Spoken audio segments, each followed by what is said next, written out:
Maravilhoso Deus.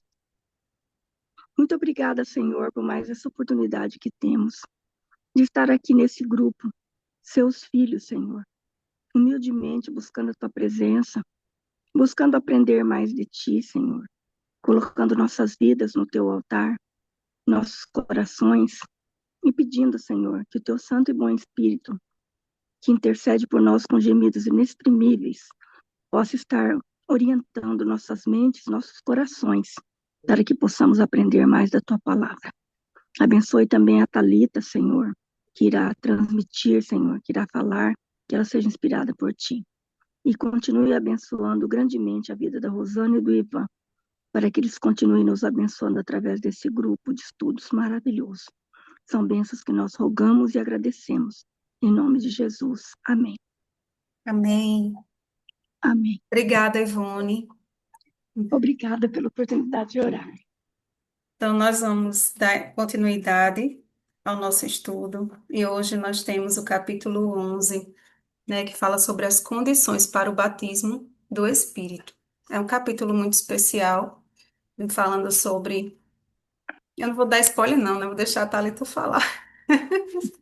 Mas é um capítulo realmente, assim, muito especial, muito rico, né, e muito importante no nosso estudo, né? O estudo que nós vimos fazendo aqui durante essas semanas.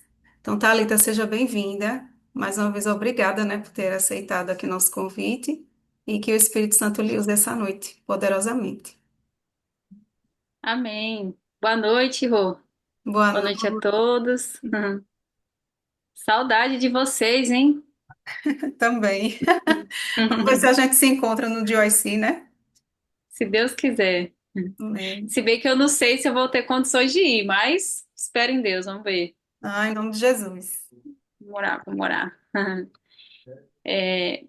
Eu achei, eu vou ser sincera, eu ainda não li esse livro inteiro, mas eu lembro que quando o Daniel leu, ele falava muito desse livro para mim. E ele ficou uma época, ele fez um estudo bem grande, né, sobre o Espírito Santo. Ele leu tudo que tinha em português, ele ficava lendo sobre o Espírito Santo. E ele falou que o melhor livro assim sobre o Espírito Santo que ele leu foi esse daqui. E esse capítulo que você deu para eu passar hoje, interessante que é o capítulo que ele coloca numa pregação dele. Então eu já tinha assim meio que e ele e o pastor aqui da igreja também um dia pregou sobre esse capítulo. Ele fez uma pregação só sobre esse capítulo, num domingo, o pastor aqui, foi muito legal. Então eu falei, olha que providência, né? É, eu não sei se vocês sabem, mas o título original em inglês desse livro é Adventism's Greatest Need, é a maior necessidade do Adventismo. O título dele em original do inglês, não é a Revolução do Espírito, né? O título original do inglês é esse, a maior necessidade do Adventismo. E eu lembrei de um texto que a irmã White fala, né?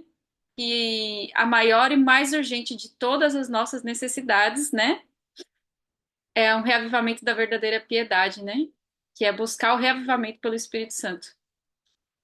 E espero que esse livro esteja causando isso na vida de vocês, porque só de ler só esse capítulo já dá um reavivamento, né, na gente.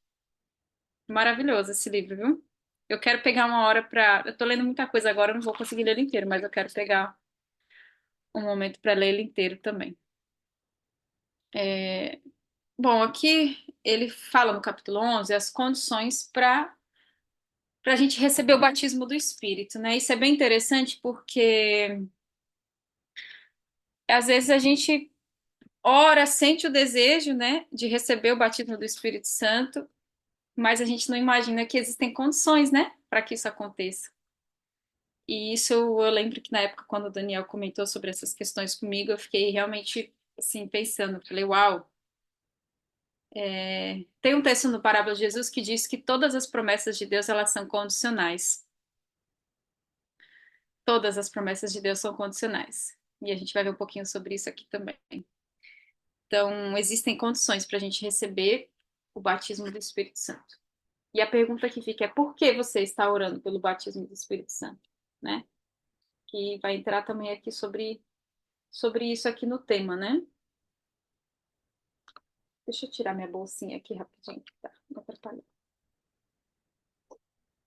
Aqui na introdução, né, ele dá um panorama geral, logo no começo aqui do capítulo. Ele conta algumas histórias, né? Quando ele conta muita experiência, né? Isso eu acho legal, deixa a leitura viva e deixa a leitura mais próxima, né? Mais real para a gente que lê. Quando existem muitas histórias, testemunhos. E ele conta que quando ele foi para Gana, ele participou ali de um movimento grande de reavivamento, né? De grandes batismos. Houve ali em algum momento, ele falou que teve uma cena em que tinha mais de 25 pastores batizando por mais de 6 horas ininterruptas. Isso me chamou muita atenção. Ao total, eles batizaram 3.188 pessoas. E às vezes a gente fica se perguntando, né? Eu não sei vocês, mas isso já aconteceu comigo de a gente está trabalhando para Deus, ali a gente faz evangelismo, a gente gasta recursos dos departamentos, a gente envolve a igreja toda e entrega livro e faz feira de saúde e faz tanta coisa e às vezes não vem ninguém para a igreja, né? E a gente fica pensando, nossa, por que que não está acontecendo, né? E isso é interessante, porque muitas das vezes a gente não está orando o suficiente ou estamos realmente destituídos do Espírito, estamos fazendo as coisas, ainda que seja para Deus, estamos fazendo de forma humana, né? E muitas das vezes pode ser que esses resultados não venham por conta disso, né? Porque estamos fazendo as coisas de forma muito humana e não espiritual, destituídos realmente do Espírito Santo, né? Não cumprindo essas condições para o batismo. Mas o que eu achei mais interessante, que ele comenta aqui, que Gana hoje se tornou um país relativamente, na sua maioria, cristão.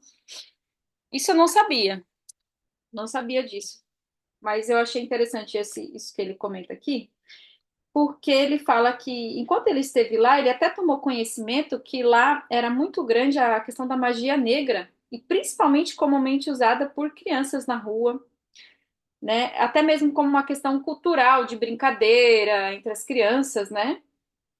E, e ele soube que muitos cristãos também tinham essas práticas, né? Até muitos deles se comunicavam com mortos quando iam enfrentar dificuldades, mesmo sabendo que aquilo era errado.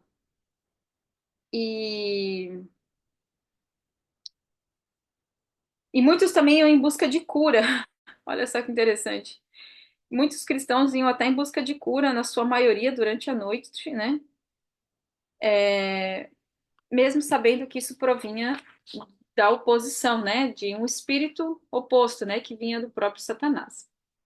Por que que eu estou comentando isso, né? Por que que ele comenta, né? Porque ele faz um paralelo com relação à Gana, à África Ocidental, a Gana, né? A África Ocidental, e ele faz um paralelo hoje com, por exemplo, os países ocidentais, aqui incluindo o Brasil, né?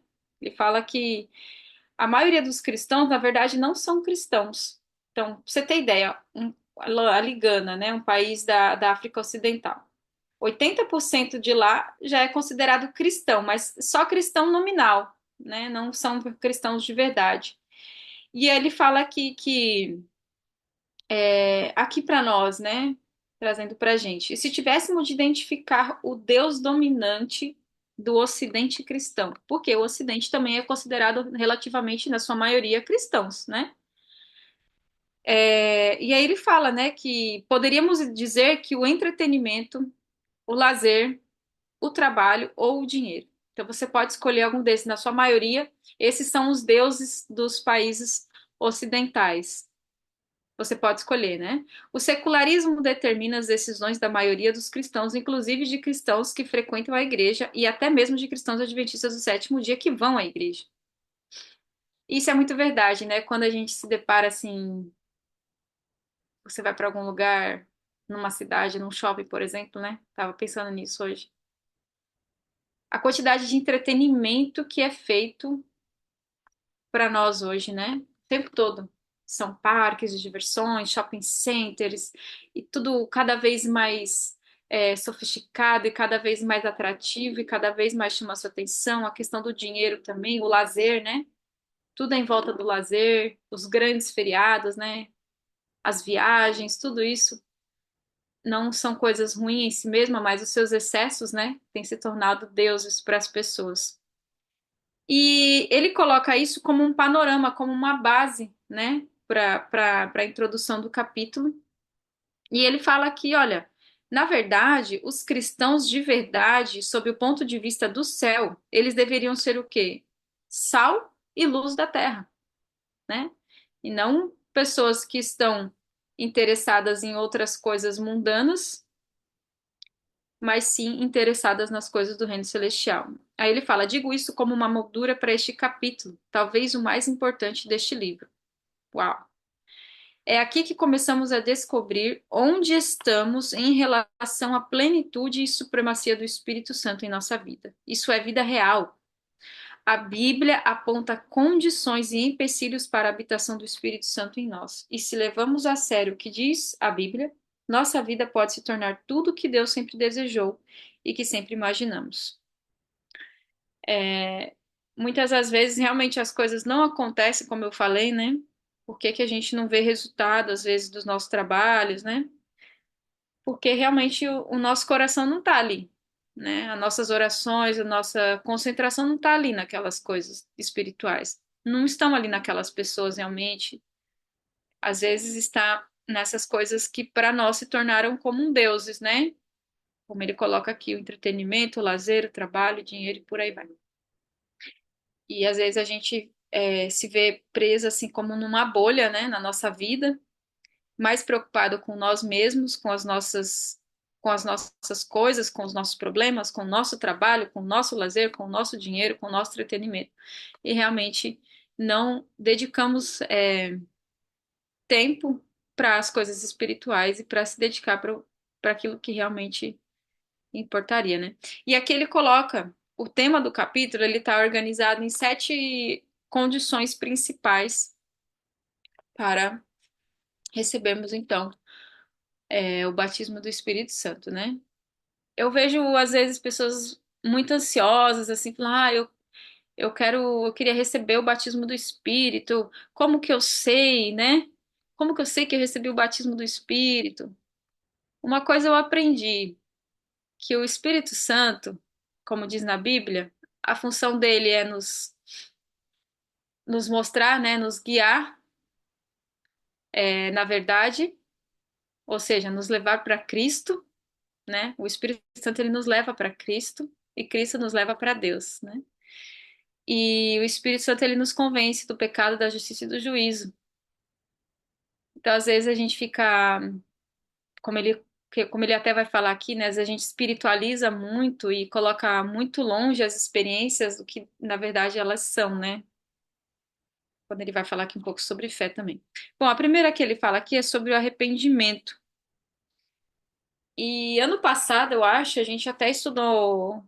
Eu acho que eu passei aqui um capítulo, né? O capítulo 3 de Caminho a Cristo, que é sobre mudança de rumo. E caiu justamente sobre arrependimento também, né? E ele até comenta um pouco sobre isso. O que que é o verdadeiro arrependimento, né? Ele coloca aqui o livro de Atos, capítulo 2, versos 37 e 38, que disse, né? Ouvindo ele essas coisas, compungiu-lhes o coração e perguntaram a Pedro e os demais apóstolos: Que faremos, irmãos? Depois do discurso de Pedro ali, né? O sermão. E aí Pedro então fala: Arrependei-vos, e cada um de vós seja batizado em nome de Jesus Cristo para a remissão de vossos pecados, e recebereis o dom do Espírito. Então, esse texto aqui de Pedro já fica claro, né? Que logo após aquela pregação de Pedro, que foi cheia do Espírito, eles sentiram necessidade de algo, também conduzidos pelo Espírito, né? E aí Pedro então fala: olha, depois que vocês souberam disso agora, se arrependam, confessem, né, os vossos pecados, se arrependam, e assim, para que vocês recebam o dom do Espírito. Interessante porque essa foi a mensagem de João Batista, né? Arrependei-vos. E essa foi a mensagem do próprio Cristo também, arrependei-vos.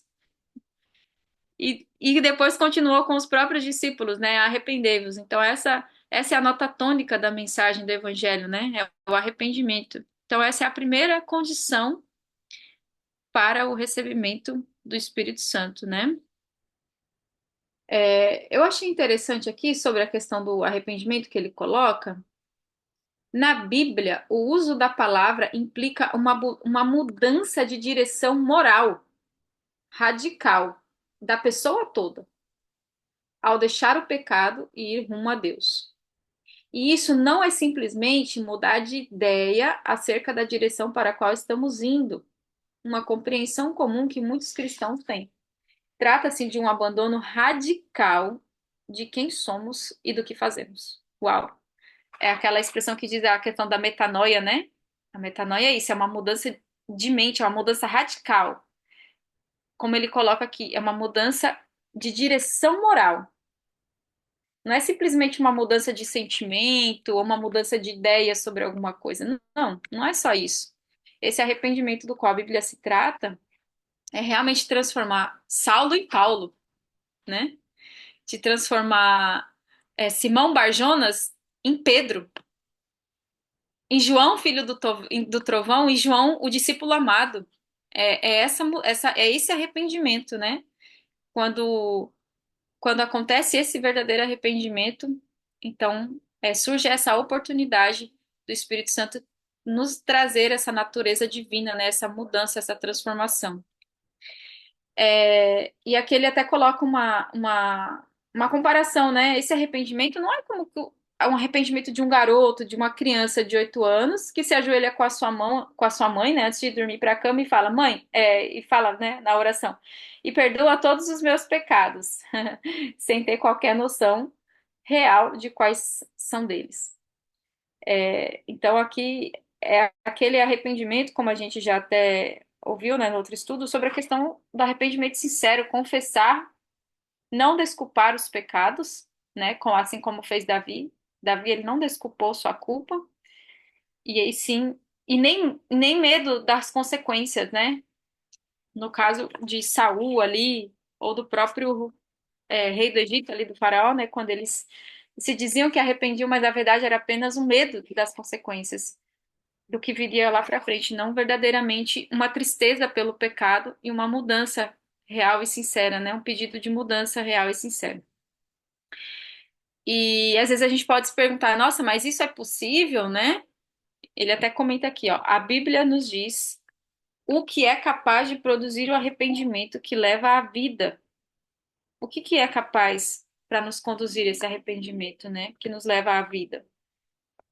É expor-nos ao caráter amoroso e bondoso de Deus. A Bíblia fala que é o amor de Deus, é a bondade de Deus que nos conduz ao arrependimento. Porque o arrependimento não é produzido por nós mesmos, né?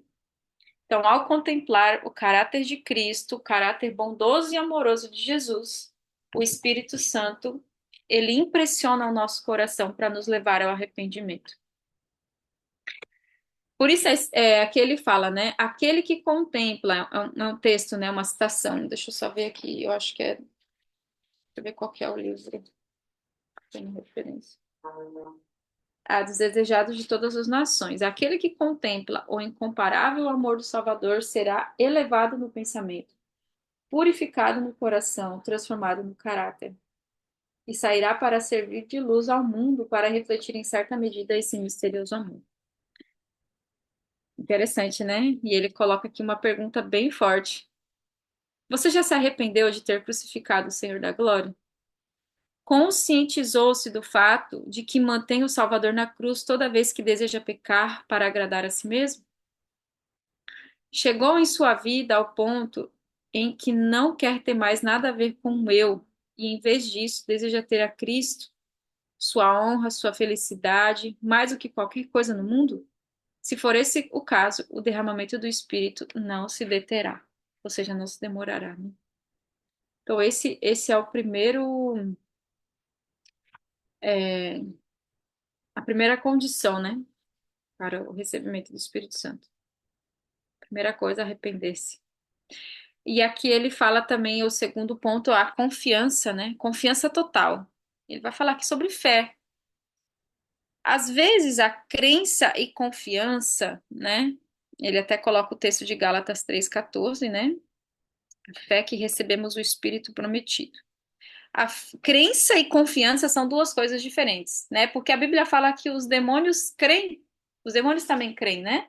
Mas eles se estremecem. Eles creem, mas não obedecem, né? São desobedientes. Então, fé é diferente, porque a fé, ela nos leva à obediência, que vai ser o próximo ponto que a gente vai ver lá na frente. E eu achei interessante que ele coloca uma história aqui para deixar isso bem simples, né? É que ele fala: a confiança é vista como um movimento para frente, com base em certas convicções. A crença, ela é frequentemente vista como um assentimento intelectual. Alguém pode ter a necessidade de ir ao hipermercado à meia-noite e crer, ter um assentimento intelectual, crer que a loja vai estar aberta naquele horário. Porém, no entanto, essa fé, né? A fé nessa crença, ela só se transforma em confiança quando a pessoa faz o quê? Quando ela entra no carro e vai até lá. Então, aí ela mostrou confiança, né? O fato de dirigir naquela direção prova sua confiança. E ela está fazendo algo a respeito. Então, a fé é confiança. Na Bíblia, a fé é sempre confiança, nunca um mero assentimento intelectual. Tem um texto que ela fala que fé e sentimento estão tão opostos, né? Como acho como o norte ao sul, alguma coisa assim. Ela comenta. Eu não lembro que livro que é agora, mas é exatamente isso, porque muitas das vezes a gente confunde nossos sentimentos com fé. Ah, mas eu não tô sentindo que Deus me ama. Ah, mas eu não tô sentindo que Deus me perdoou. Ah, mas eu não tô sentindo. Mas não é você sentir, é você confiar, né? E esse tipo de confiança é uma condição para o recebimento do Espírito de Deus em nossa vida. E aqui ele pede para a gente ler um trecho de uma carta que eu achei muito interessante, né? Que ele pede até para a gente ler ela de forma assim bem detalhada, prestando bastante atenção em alguns pontos, né? E eu só queria comentar alguns pontos aqui, eu não vou ler ela inteira. Provavelmente vocês já devem ter lido, mas diz assim, né? Sentimento não é fé. Ambos são coisas distintas. Cabe a nós exercitar fé. Mas aquele sentimento de alegria e as bênçãos, Deus é quem os dá. A verdadeira fé apreende e suplica a bênção prometida, antes que esta se realiza e a experimentaremos. Devemos, pela fé, enviar nossas petições para dentro do segundo véu e fazer com que nossa fé se apodere da bênção prometida e a invoque como sendo nossa. Uau! Devemos então crer que recebemos a bênção, porque nossa fé se apoderou dela e, segundo a palavra, é nossa. E isto é fé, e fé pura. Crer que recebemos a bênção mesmo antes que a vejamos. Uau! Eu achei isso interessante. E por quê? Porque não porque você sente isso, mas sim porque Deus disse.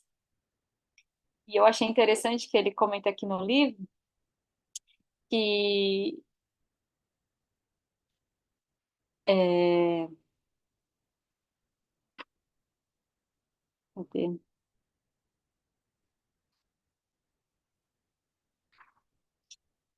Eu tinha anotado aqui, eu esqueci.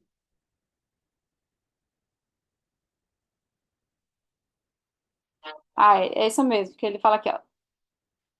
Depois diga a si mesmo, né, que neste dia o Espírito de Jesus está no controle de sua vida, não porque você sente isso, mas porque, é o que eu já tinha falado, porque Deus disse, né, confiar porque Deus disse. Isso é ter fé. E declarar essas promessas que Deus escreveu, né, deixou escrito na Bíblia, declarar elas nas nossas orações e reclamar essas bênçãos, essas promessas como sendo nossas, né, e agradecer por elas. E isso é fé, isso é confiança. Aqui ele fala a obediência, né? A verdadeira fé, ela nos leva à verdadeira obediência, né? Por amor. Então, por isso que elas estão em ordem aqui. E aqui ele coloca o texto de João 14, 23 e Atos 5, 32. Na Bíblia, a fé e a obediência andam de mão dadas. Se confiamos em Deus de todo o coração, obedeceremos aos seus mandamentos. Se obedecemos a Jesus de todo o coração, isso ocorre porque chegamos a conhecê-lo suficientemente para confiar nele. Se alguém me ama, disse Jesus, guardará a minha palavra. Não tem como você. é, Isso é interessante, não tem como você confiar em alguém que você não conhece. Por isso que é importante conhecer em quem estamos confiando, né? Então, se a gente não conhece a Deus, a gente não confia. E se a gente não confia, a gente não exerce fé. Se a gente não exerce fé, a gente não ama. E se a gente não ama, a gente não obedece, né? Obediência verdadeira, né? Porque obediência por um esforço próprio, motivado por um medo, isso não é aceito por Deus, né?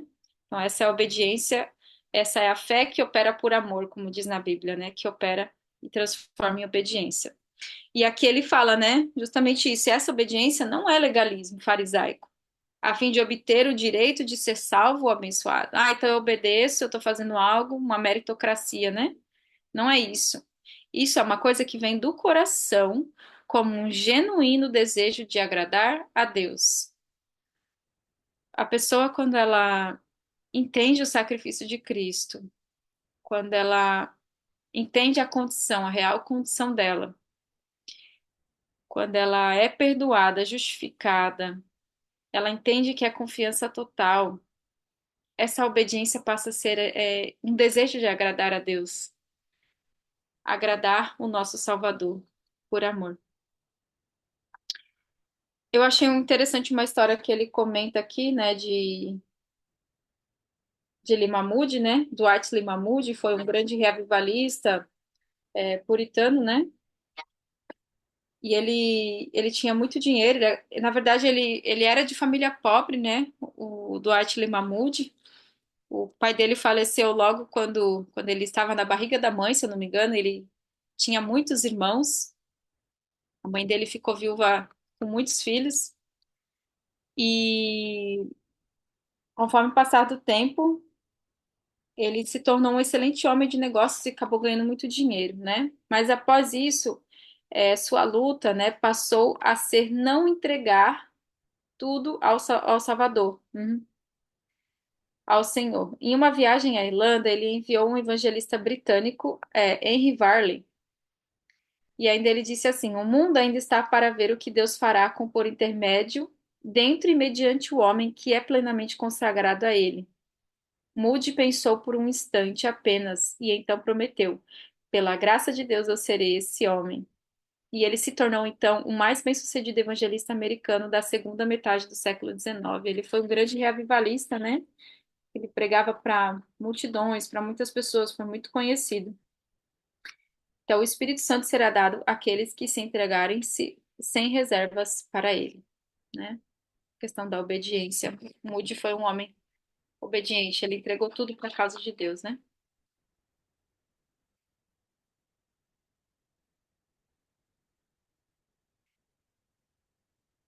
Talvez para cada um de nós não seja o dinheiro, né? Talvez seja entregar outras coisas, mas cada um tem a sua entrega a fazer. Aqui, a próxima condição para o batismo que ele comenta é sobre o anseio de partilhar. Aquele texto, né, que diz sermos salvos para servir. É, o salvo, ele sabe que por amor, ele tem algo a fazer, né, para partilhar. Rosana, você me fala quanto tempo falta aí que eu vou encurtando aqui, porque senão. Oi, coisa linda, mais 15 minutos, tá bom? Tá bom, tá bom. É porque agora esses daqui já são mais curtinhos. O anseio por partilhar, ele coloca aqui o texto de Lucas 11, né, que é o vizinho importunador, que ele vai pedir pão. Só que ele vai pedir pão, eu achei interessante ele coloca essa história, porque quando ele vai pedir pão, ele não pede pão para ele, né? Ele pede pão para um hóspede que estava com ele, né? Eu gostei disso porque muitas das vezes a gente pode cair nesse erro. Por que que você está clamando pelo dom do Espírito, né? Você está clamando pelo Espírito Santo para que você se torne um super-herói, para que você seja uma pessoa muito forte, para que você seja uma pessoa que sabe fazer tudo, para que você seja uma pessoa muito inteligente. Por que que você está pedindo o Espírito Santo? Para que que você quer o dom do Espírito? E ele fala aqui que o clamor do Espírito, né, essa condição, é você ter esse anseio de partilhar, porque você vai receber para dar. Você não vai receber como um fim em si mesmo, né? Por isso que ele coloca aqui a história do pão. Achei bem legal. Alguns desejam o Espírito para sentir algo maravilhoso do outro mundo. Alguns desejam o dom do Espírito a fim de se tornar gigantes espirituais de alguma espécie. Mas enquanto você não pedir que o Espírito inunde sua vida porque sente o anseio de abençoar outros, não terá finalmente motivo para levar a Deus a te responder. Se tenho pouco interesse na salvação de outros, se não me preocupo em que eles conheçam meu Salvador e o aceitem também, a vinda do Espírito na minha vida não fará o mínimo sentido. Então, essa é uma condição também. Por que que você está pedindo o Espírito? E essa deve ser a nossa motivação correta, né? Para que nós possamos ser uma bênção para outras pessoas, né? Nos capacitar realmente para levar outras pessoas aos pés de Jesus. A intercessão persistente. E isso é interessante porque no mundo imediatista que vivemos hoje, isso daqui é interessante, né? Porque ele continua com a história lá de Lucas, em que o vizinho vai pedir o pão e o que que ele faz? Ele insiste, né? Ele fica batendo e insiste. Ele não desiste, não. Ele não desiste fácil. Então, ele foi persistente na oração dele ali. Não só na oração, mas no pedido do pão. Então, nós precisamos persistir. É, eu queria só comentar aqui sobre essa parte, que ele fala que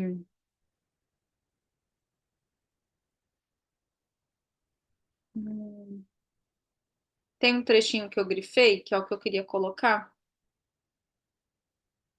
Ah, aqui uma oração de Martin Lloyd Jones também, né? Que foi um grande reavivalista também, um escritor, pregador, né?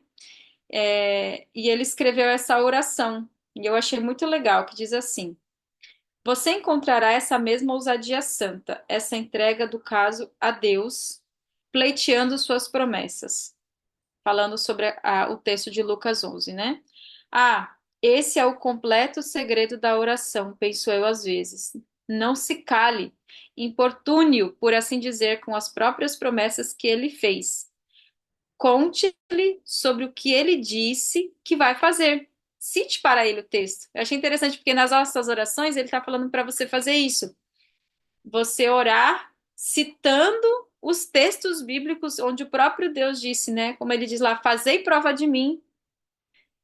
Não temas, porque eu sou contigo, não te assombres, né? Milhões de promessas que Deus deixou na Bíblia, e ele fala para você citar esses textos, conta para ele o que ele vai fazer, né? O que ele mesmo prometeu, porque isso o agrada. Deus é nosso Pai e ele nos ama e gosta de nos ouvir reivindicando suas promessas, citando para ele suas palavras e dizendo: à luz dessas coisas, podes te omitir? E isso deleita o coração de Deus. Então, ele coloca esse trecho, né, de Martin Lloyd Jones falando que Deus ele se agrada que nós, seus filhos, o tenhamos como um pai e que nós citamos as próprias promessas de Deus e reclamando elas para nós, né?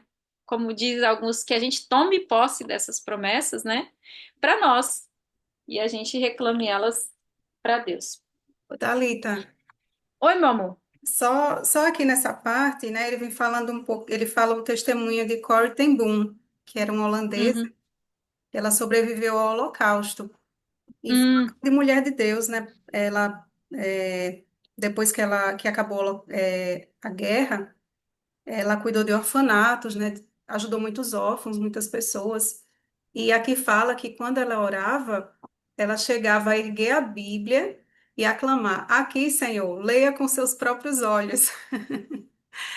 Então, assim, ela reclamava as promessas de Deus, né? Dizia que não tinha tempo a perder, que o Senhor precisava fazer algo, né, pela salvação das pessoas, e ela erguia a Bíblia e mostrava a Deus: Senhor, leia aqui, ó, foi o Senhor que escreveu. Eu achei bem interessante isso. nós somos muito tímidos hoje, né? Muito acanhados. É porque eu acho que aqui no Brasil a gente recebeu a cultura católica muito forte, né?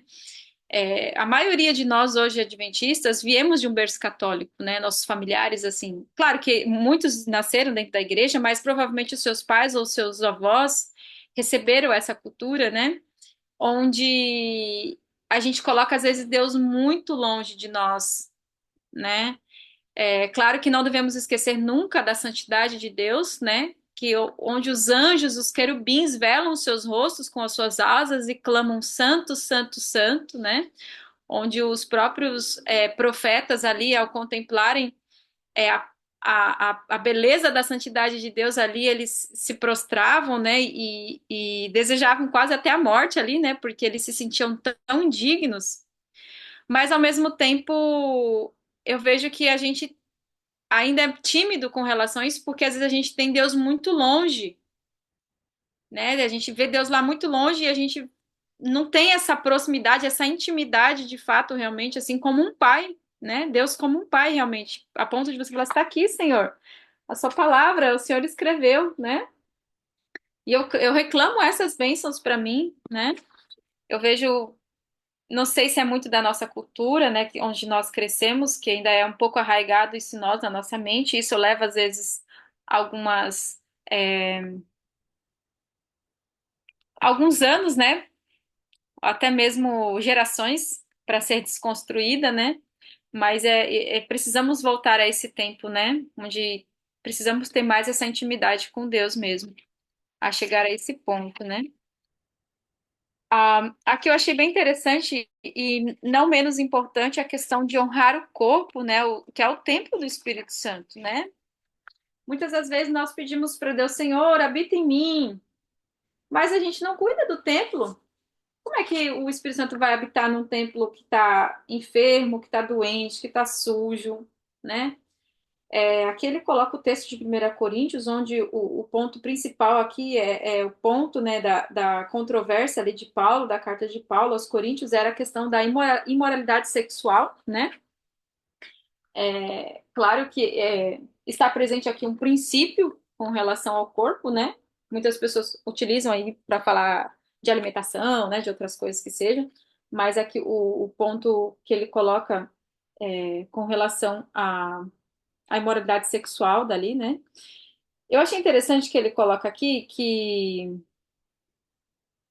no Ocidente, né, essa questão da crença dualista, onde há essa separação da mente, né, e do espírito, do corpo e o espírito, né, eles achavam que isso. Então, o que eu faço com o meu corpo não interfere na minha vida espiritual, né? E a gente sabe que, biblicamente falando, para Deus, o conceito do ser humano não é dualista, né? Isso é um conceito grego. Na verdade, Deus ele nos vê como um ser humano de forma integral, né? Aquilo que afeta a minha vida física vai afetar a minha mente, vai afetar meu espírito, né? Meu lado espiritual vai afetar tudo. Vai afetar a minha comunhão com Deus, vai afetar a minha espiritualidade, vai afetar a minha comunhão com o próximo, né?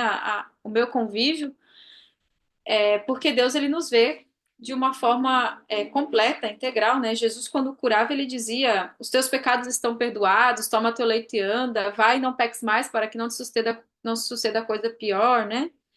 E por aí vai. E aqui ele coloca também o texto de 1 Coríntios 10:31: quer comais, quer bebais ou façais qualquer outra coisa, fazer tudo para a glória de Deus, né? Tanto comer, o beber, o vestir, o cuidado com o corpo. Hoje o mundo prega meu corpo, minhas regras, né? Hoje esse domínio pelo, pelo que é depravado, né? E na verdade o conceito do cristão não é esse. O conceito do cristão é meu corpo, regra de Deus, né? Corpo de Deus, regra de Deus, porque o meu corpo não é meu, não pertence a mim, né? Ele foi comprado pelo sangue de Cristo. E então essa questão da saúde também é muito importante. Ele coloca aqui, né? Ellen White diz: o Espírito Santo renovará cada órgão do corpo, a fim de que os servos de Deus possam operar de modo aceitável com sucesso. A vitalidade aumenta sob a influência da ação do Espírito Santo. Então, aquilo que você come, aquilo que você assiste, aquilo que você bebe, aquilo que você ouve, aquilo que você toca, né? Os acessos que a gente entende, né? Que são as avenidas da alma, são os acessos à mente, que é a capital do nosso corpo. Isso vai afetar a minha espiritualidade. Então, esse cuidado, né, com o nosso corpo de saúde de forma integral, não só saúde no sentido do que eu como ou que eu deixo de fazer, mas o que eu faço, né? Mas aquilo que eu também deixo de fazer também faz parte de cuidar do templo é, que é o templo do Espírito Santo, o nosso corpo, né? E Cristo habitando no coração, o último, mas não tão menos importante. Ele coloca aqui, né, 1 João 3:24, e João diz: "E nisto conhecemos que ele permanece em nós pelo Espírito que ele nos deu, que nos foi dado, né? Se o ministério do Espírito é glorificar a Jesus, ao revelar sua graça, então a própria imagem de Deus tem de ser reproduzida em nós. Isso que é um dos pontos que eu acho muito interessante, porque o ministério do Espírito Santo é glorificar a Cristo. O Espírito Santo ele nunca é para se revelar ele mesmo, né? Mas sempre nos guiar a Cristo. E eu achei interessante também uma outra coisa que ele coloca aqui, né? Você não terá visto milagres até ver o que Deus pode fazer com esse pedido sincero do fundo do coração. Aqui ele comenta no caso, se você descobre que você não quer Cristo no seu coração, mas você quer ter esse desejo, você clama a Deus isso, né? Eu acho que essa é a oração que Deus mais está assim, pronto, disposto a lhe atender imediatamente, é essa oração. É quando a gente pede para Deus nos livrar dos pecados e quando a gente pede que a gente quer aceitar a Jesus no nosso coração. Eu acho que essa é aquela oração que Deus faz assim, ó, imediatamente. E como ele coloca aqui, você não terá visto milagres até ver o que Deus pode fazer com esse pedido sincero. Essa é a oração que Deus mais está ansioso, pronto e disposto rapidamente a atender. Quando a gente pede para que Deus nos dê o desejo de ter Jesus na nossa vida permanentemente, né? E aqui também ele fala sobre a implantação da natureza de Cristo, né? Eu acho isso muito interessante, é um tema recorrente na Bíblia, mas a gente não fala, né? Que é a implantação da natureza divina, né? Que é o Espírito Santo nos dá através de Cristo habitando no nosso coração. Se eu não me engano, é nesse livro que ele fala que no nosso coração existe um trono e uma cruz, né? Que se Jesus está no trono, o eu está na cruz. Mas se o eu estiver no trono, quem que está na cruz? Jesus. Então, Jesus ele tem que habitar no nosso coração como no trono do coração, como rei do nosso coração, como rei da nossa vida, né? E aqui ele fala sobre a questão do amor, né? Ele conta até uma história de uma mulher que ele conheceu, que ela era possuída por demônios, né? E ninguém queria ter amizade com aquela mulher, era uma mulher chata, não tinha amigos, e ele acabou se tornando amigo dela. E em um certo momento ela ligou para ele pedindo ajuda e ele foi a socorrer. E ele chegou na casa dela, ela estava passando por um momento de possessão. E ele orou ali por ela, saiu dali triste e assim chorando muito, orando a Deus, pedindo: Senhor, se fosse possível, eu trocaria minha vida com essa mulher, porque era muito sofrimento que ele via, né? Ele sentiu compaixão e amor por ela e ficou triste por aquela situação dela, porque ela era uma pessoa escrava de Satanás. E aquilo foi um sentimento assim, só Cristo habitando no coração para a pessoa sentir isso, né? Para a pessoa sentir compaixão do outro. E aqui ele fala, né? Por quê? Porque é o Espírito Santo que derrama esse amor nos nossos corações, né? Deus ele derrama esse amor nos nossos corações pelo Espírito Santo que nos é dado. Então, essa entrega, né? Esse Cristo habitando de fato no nosso coração para fazer essa transformação, da gente sentir esse desejo realmente de amar as pessoas e orar por elas e sentir esse desejo de que elas também sejam libertas, né, das garras de Satanás. E para ser sincera, às vezes na verdade, a gente olha pessoas assim com desdém, com desprezo, né? A gente fala, essa daí é, já entrega para perdição, né? E achei muito bonito essa história que ele conta aqui, que ele realmente sentiu uma compaixão por ela ali, a ponto de orar a Deus pedindo até que pudesse trocar, né, as dores ali com aquela mulher. E precisamos realmente orar muito e pedir a Deus esse batismo do Espírito, né, para chegar a esse ponto. E é isso. Deixa eu ver se eu esqueci algum aqui. Acho que foram todos. Ele coloca 7, né? Ora, 7, isso mesmo. 7 condições, isso mesmo. Thalita, estão me ouvindo? Tô te ouvindo. Agora tô. Louvado seja Deus, viu? Muito obrigada. Amém, amém. Só explicando, pessoal, a Thalita tá com Muito legal esse capítulo, eu crise na gostei muito, viu, coluna. Rô? Agradeço pela oportunidade que você me deu de me convidar, porque tava precisando ler mesmo isso. É, só explicando aí a bolsinha, né? Que a Thalita tira e bota, tira e bota. Ela tá com a crise na coluna. Acho que eu não tô te ouvindo. Tá me ouvindo? Vocês estão me ouvindo? Deixa eu ver aqui. Estamos Sim, ouvindo. Aí, será Oi, que é meu Thalita, áudio? tá me ouvindo agora? Agora sim, agora voltou. Então, eu queria agradecer, né? Mesmo aí com suas dores, né? Com a crise na coluna, por isso que vocês viram ela botando, tirando a bolsinha. Mas louvado seja Deus, viu? Que o Espírito Santo lhe usou. Deus seja louvado. Amém, amém. E obrigada, Deus viu? abençoe vocês. Por nada. Você faz uma oração com a gente? Gente. Faço, faço sim. Uhum. Senhor nosso Deus, nosso Pai querido, te agradecemos, Senhor, por este livro tão maravilhoso que o Senhor deu a oportunidade aqui para o grupo da Igreja ali do Farol poder estudar. Agradeço a Ti, Senhor, porque a Rosana foi usada por Ti para que pedisse que eu lesse e passasse esse capítulo. Realmente precisamos crescer na graça e no conhecimento de Cristo Jesus e sabemos que muitas vezes nós podemos impedir, Senhor Deus, a atuação do Senhor na nossa vida, que o Senhor nos ajude a limpar o nosso coração, para que essas condições para o batismo do Espírito Santo sejam cumpridas na nossa vida, né? E que a gente venha a crer, exercer fé na Sua palavra, nas promessas que o Senhor fez. Sabemos que o Senhor se agrada, Pai, de que a gente exerça fé no Senhor, porque aquele que se aproxima do Senhor é necessário crer que o Senhor exista, que o Senhor é galardoador daqueles que te buscam, que o Senhor fará infinitamente mais daquilo que pedimos e pensamos. O Senhor cumpra essas promessas, Pai, na nossa vida, nos ajude a cada dia a fazer uma entrega do nosso coração ao Senhor, que o Senhor venha nos limpar, nos purificar, nos perdoar e conceder o arrependimento sincero no nosso coração, uma conversão sincera na nossa vida. Abençoe a Rosana, todos aqui do grupo, que eles possam a cada dia permanecer conectados com o Senhor e com o desejo de Cristo fazer morada no nosso coração, Pai. Te agradecemos por isso, fazemos esta oração em nome de Jesus. Amém.